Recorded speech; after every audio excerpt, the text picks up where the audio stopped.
Assalamualaikum warahmatullahi wabarakatuh. Di sini kami kelompok 2 akan menjelaskan tentang konflik pengadaan tanah dalam pembangunan jalan Tol Batang Semarang. Tapi sebelum presentasi, kami akan memperkenalkan diri terlebih dahulu. Saya Aisyatun Nafisah. Saya Senatria Yuda Fenandika. Saya Cika Febriana. Saya Muhammad Kevin Irfan Saputra. Pada masa kepemimpinan Presiden Jokowi, memang terjadi pembangunan infrastruktur jalan tol secara besar-besaran. Salah satunya adalah jalan tol Semarang-Batang.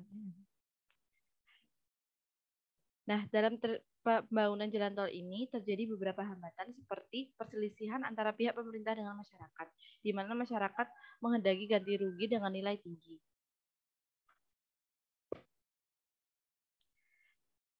Di PPT ini sendiri terdapat beberapa materi. Yang pertama adalah perencanaan, pengorganisasian, pelaksanaan, evaluasi, dan konflik dalam pengadaan tanah. Dalam perencanaan jalan tol Batang sendiri ini direncanakan pada tahun 2006, dan dalam target pembebasan lahan selesai pada akhir Februari 2017. Tetapi pada realitanya sampai saat ini target tersebut masih meleset dan masih terdapat kendala.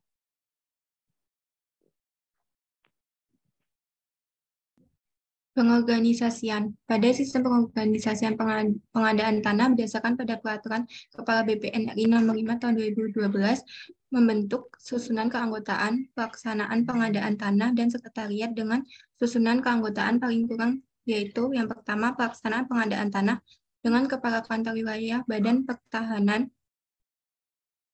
Pertanahan Nasional sebagai ketua, yang kedua sekretariat. Pelaksanaan. Terdapat kendala saat melakukan musyawarah dalam penetapan dan pembagian ganti rugi. Kendala tersebut muncul dari pihak masyarakat karena ada sebagian yang menolak penetapan ganti kerugian dan ada juga yang setuju. Next.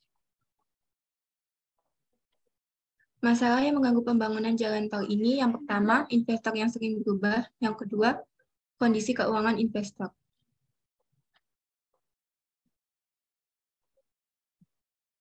Lalu instansi yang memerlukan tanah. Instansi yang memerlukan tanah di sini ada 3, yaitu Kementerian Pembangunan Umum dan Perumahan Rakyat, Direktorat Jenderal Bina Marga, lalu Direktorat Bina Teknik PPK Jalan Tol Batang Semarang.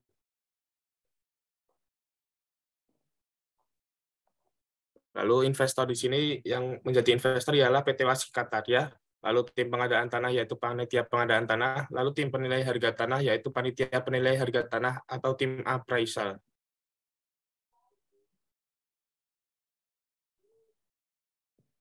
Oke, kemudian ada kendala pengadaan tanah disertai dengan solusinya. Yang pertama adalah ada sisa tanah yang mana pemiliknya meminta agar tanah tersebut diikutsertakan untuk dibeli karena tanah tersebut tidak mempunyai nilai dan fungsi. Kemudian pemerintah sendiri menyelesaikan dengan mengacu pada Peraturan Perundang-undangan Pasal 67 dan Peraturan Presiden Nomor 71 Tahun 2012. Next.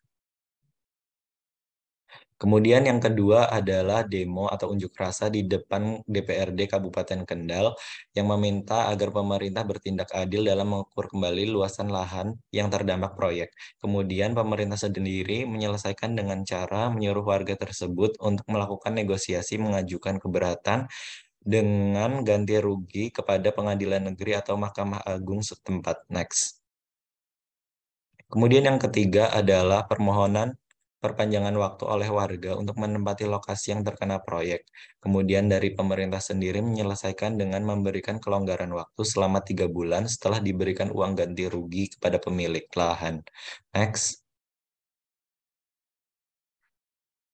Kemudian masalah selanjutnya adalah rendahnya pemahaman masyarakat terhadap regulasi pengadaan tanah bagi pembangunan untuk kepentingan umum. Kemudian pemerintah menyelesaikannya dengan cara memberikan wawasan dan pemahaman kepada warga yang terkena gusuran proyek jalan tol Batang Semarang. Next.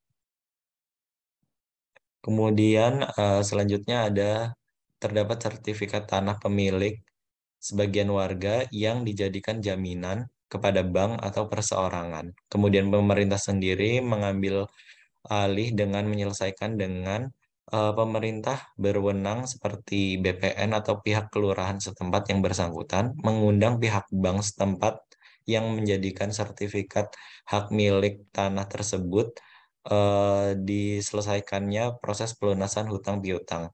Kemudian next. Kemudian ada masalah selanjutnya yaitu penolakan ganti rugi yang diberikan oleh pihak pemerintah. Kemudian pemerintah menyelesaikannya dengan menyuruh warga untuk melakukan negosiasi, mengajukan keberatan mengenai ganti rugi kepada pengadilan negeri dan Mahkamah Agung setempat.